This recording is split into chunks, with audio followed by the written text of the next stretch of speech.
नवोदय जैन हे विहार फार परिश्रमाने भंते प्रज्ञापाल महाथेरो यांनी बनवलेलं आहे। आणि थोडक्यामध्ये सांगायचं म्हटलं तर के महाराज ह्या त्यांच्या शिष्य आहेत आणि तिथे ह्याच पालीबुद्ध विहारामध्ये भिक्खू निवासस्थानामध्ये त्यांची दीक्षा सुद्धा झाली आहे उपासिकांच्या साक्षीने। आणि त्या त्यांच्या शिष्या असल्यामुळे भंते प्रज्ञापाल यांच्या शिष्या असल्यामुळे त्या विहारावर या भिक्खू निवासामध्ये त्यांचा अधिकार अधिक वाट्याचा आहे आणि त्यांचं कार्य धडाडीचं आहे आणि त्या सत्य आहेत। सुबोधी जागुल्या त्याप्रमाणे ते सत्य आहे। मी भिक्खुनी सुदम्मा थेरी हे सत्य आहे आणि ह्याच सत्याला आम्ही प्रतिसाद देत राहू। बस एवढं बोलून मी माझे 2 शब्द संपवते। को नमो बुद्धाय जय हिंद। मैं भिक्खू देवानंद नागार्जुन मध्य विहार नागपुर से आया हूँ, जो कि भिक्खुनी खेमा जी इन्होंने आज महापरित्रण पाठ का आयोजन रखे हैं। तो इस उपलक्ष्य में यहाँ पर हम 3-4 भंते जी आए हमारे साथ में। रेवत भंते जी है यवतमाल से, एक भंते जी दीक्षा भूमि है नागपुर से, तीसरे भंते जी अमर ज्योति है वो भी नागपुर से है। प्रेमा माता जी को करीबन मैं 17 या 16 सालों से जानता हूँ और उनका धम्म के प्रति बहुत ऐसा लगाव है, लगाव इतना है कि पूरी समर्पित हो गई है। जब से वो भिक्षुनी को मैंने देखा हूँ तब से पूरी समर्पित हो गई है कि धम्म का प्रचार क्या है, लोगों को कहाँ तक धम्म पढ़ा पा रही है, इतना धम्म वो पढ़ा रही है और जो बुद्ध विहार में वो रह रही है तो वहाँ पर भी धम्म बहुत अच्छे से चलाने का काम कर रही है। तो सभी उपासकों से मैं यही दरखास्त करूँगा कि आप भिक्षुनी खेमा जी का साथ दीजिए, उनके साथ धम्म को आगे बढ़ाइए। खेमा भिक्षुनी या पालीबुद्ध विहारामध्ये वास्तव्यात आहे। त्यांनी स्वभावाने खूप छान आहे आणि त्यांनी एवढ्या समाजाला उपासकाला समजून घेतलं, उपासक वगैरे सगळ्यांचं ऐकतात आणि त्यांचे कार्य खूप चांगले आहे। असेच त्यांनी कार्य करावे आणि या पालीबुद्ध विहारामध्ये जायचे। माझं नाव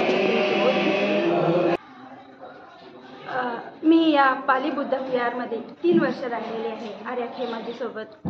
आणि आर्या खेमाजी ह्या म्हणजे यांचा स्वभाव म्हणजे का नारळाचं प्रमाण आहे। नारळ कसं वरून कडक असते आणि आतमध्ये कसं नरम असतं ना गोड असतं,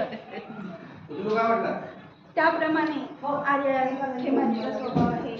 जो जाणतो तो त्यांना बरोबर समजून घेतो, जो जाणत असेल तो काही ना काही आरोप लावतो, परंतु हे आरोप बिनबुडाचे आहे।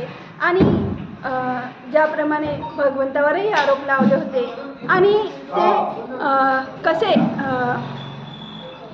खोटे आहे हे सिद्ध झालं, त्याचप्रमाणे आता जे आरोप लावण्यात आलेले हे सुद्धा खोटे आहे हे सिद्धच होईल आणि त्या सत्य आहे हे सुद्धा जगासमोर येईल। बस एवढंच बोलते। आजपासून याच बुद्ध विहारात जन्मठेपापर्यंत राहतील साधू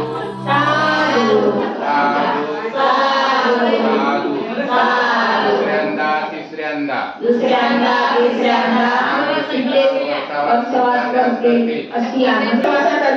आमंत्रित करतात।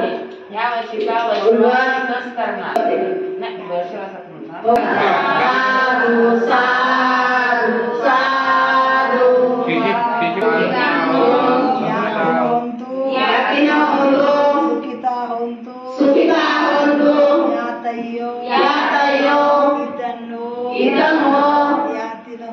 परम पूज्य महाबोधिसत्व डॉक्टर बाबा साहेब अम्बेडकर ने चंद्रपुर शहर में 3 लाख लोगों को 16 अक्टूबर 1956 को बौद्ध धम्म की दीक्षा दी। बैरिस्टर राजा भाव खोब्रागड़े जी के आग्रह पर यह धम्म दीक्षा समारंभ का कार्यक्रम संपन्न हुआ। उस जमाने में महाबोधिसत्व डॉक्टर बाबा साहेब अम्बेडकर के एक शब्द पर अपनी जान न्यौछावर करने वाले लोग हुआ करते थे। बाबा साहेब अम्बेडकर के महापरिनिर्वाण के पश्चात जगत विख्यात भिक्खु पूज्य भदंतानंद कौसल्यान जी ने बाबा साहेब अम्बेडकर के धार्मिक आंदोलन को संभाला एवं नागपुर, भंडारा, गोंदिया, वर्धा, चंद्रपुर जिले की तहसील बल्लाशाह में भी भदंतानंद कौसल्यान जी का आना जाना था। पूज्य भंते जी से सीखा। बाबा साहेब अम्बेडकर ने दी हुई 22 प्रतिज्ञाओं का प्रभाव तत्कालीन समय में बहुत हुआ। लोगों ने अपने पाखंड भरे जीवन को बदलकर धम्म जीवन जीना प्रारंभ किए। ऐसे समय में भदंतानंद कौसल्यान जी का धम्म मार्गदर्शन यहाँ लोगों प्राप्त हुआ।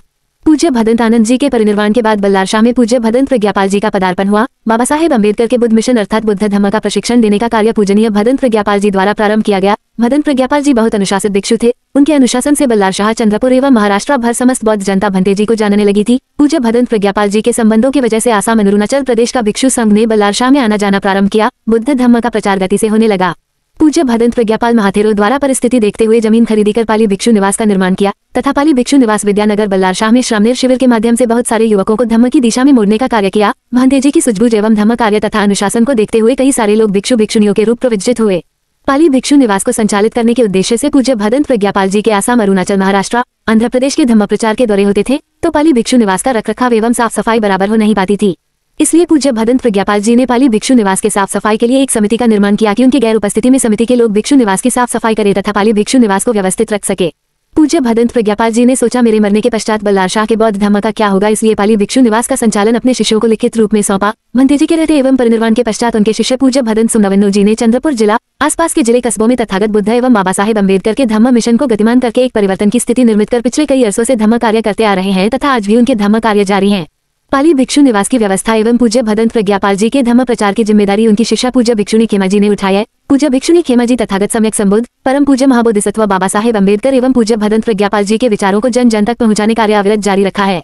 पूज्य भिक्षुणी खेमा जी एक मजबूत भिक्षुणी है, अखिल भारतीय भिक्षु संघ एवं अखिल भारतीय भिक्षुणी संघ की पदाधिकारी तथा सभासद है। महाबोधिसत्व बाबा साहेब अम्बेडकर के धम्म मिशन को पूरा करने हेतु से बहुत परिश्रम करती है। पाली भिक्षु निवास में राजनीति नहीं होने देती। पाली भिक्षु निवास की धम्म में पवित्रता शुद्धता को कायम रखने के लिए कठोर भूमिका अपनाती है तथा बल्लारशाह में बुद्ध धम्म गति प्रदान करने हेतु से बहुत अच्छे धम्म कार्यक्रम को पाली भिक्षु निवास में करती है।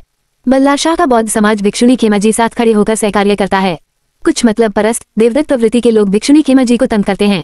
चंद्रपुर भद्रावती बल्लारशाह भिक्षु भिक्षुणियों के पैसे लूटने वाली 2-4 लोगों की गैंग सक्रिय हो चुकी है। भिक्षु भिक्षुणियों को बदनाम करने का डर बताकर पैसे की डिमांड कर रहे हैं। समाज के लोगों ने ऐसे लोगों को चिन्हांकित करके सबक सिखाने की आवश्यकता है। कामिना दोपारे अध्यक्ष, आनंद करमकत सचिव, प्रतिभा काडे सह सचिव, भागीरथा मून कोषाध्यक्ष, कुसुम उराडे सदस्य, शांताबाई साठे सदस्य, पार्वताबाई मोटघरे सदस्य, सत्यभामा भाले, नंदा देशभृतार, जया भंडारी, दीपक काडे, विजय कांबरे, सुनीता कांबरे एवं समस्त उपासक उपासिकाएं, ताराबाई फुलझेले, रत्मला लाडे, रत्मला कांबरे, तिलोत्मा सोनवने ब्रह्मपुरी, वैशाली लाडे, ममता कुम्हारे, बेबीताई भोंगाडे, पंचानंदेश्वर, स्मिता मेश्राम, कविता जुमडे, पार्वताबाई मेश्राम, गहागांवकर, त्रिसरण बुद्ध विहार, गौतमी बारसागडे, रत्मला नराजे, वत्सला तेलंग, वनमाला भसारकर, अनुसुया पेटकर, वनीता देवे, मंगला शेंडे, माया मेंढे, दकनिया और अन्य लोगों द्वारा कार्यक्रम को सफल बनाने में अथक परिश्रम किया। पाली बुद्ध विहार आणि निवासात राहून हे जे परिसर आहे बल्लारशाह तालुक्यातलं गोंडपिंपरी, नारंडा हे सगळं म्हणजे गावखेडे भ्रमण करून प्रज्ञापाल भंतेजीने जे धम्माची ज्योत लावलेली आहे, जो धम्माचं रोपटं इथं लावलेलं आहे, त्या रोपट्याला सतत ते धम्मरूपी जलसिंचन करून लोकांचं जीवन मंगलमय करण्याचा त्यांचा जो संकल्प आहे, तो संकल्प ते तडीस नेत आहेत।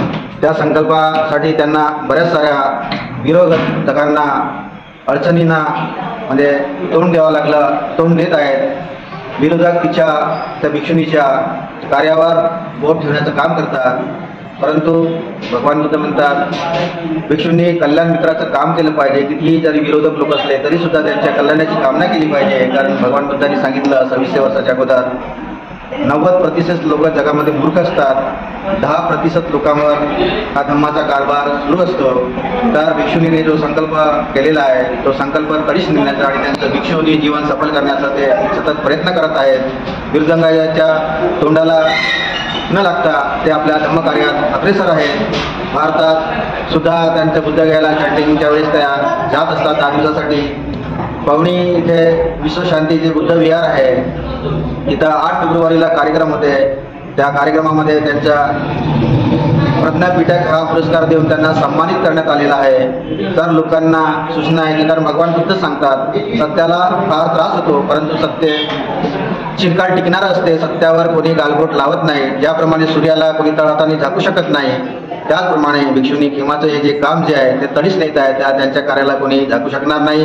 विरोधक लोक आपल्याच पायावर दगडधोंडे मारत आहेत। एवढं बोलून मी तिच्या भिक्खू जीवनाच्या सुखी मंगलाची कामना करतो। सर्वांचं कल्याण भवतु सर्वमंगलम। नमो बुद्धाय। जय भीम सर्व विश्वमानव जातीला जय भीम।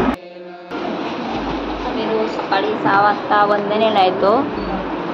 आर्यजी आम्हाला चांगलं मार्गदर्शन करतात, त्याबद्दल आम्हाला पण खूप चांगलं वाटते आणि हा धम्म सामोर नेत असल्यामुळे आम्हाला त्यांच्याबद्दल आदर आहे, सन्मान आहे। कोणत्याच भिक्षूबद्दल चांगले वाईट आम्ही नाही म्हणू शकत।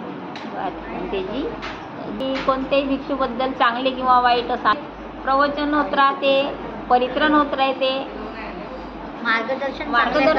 मार्गदर्शन चांगले करतात आणि जो प्रश्न जर विचारला त्याचं मनसोक्त उत्तर देतात.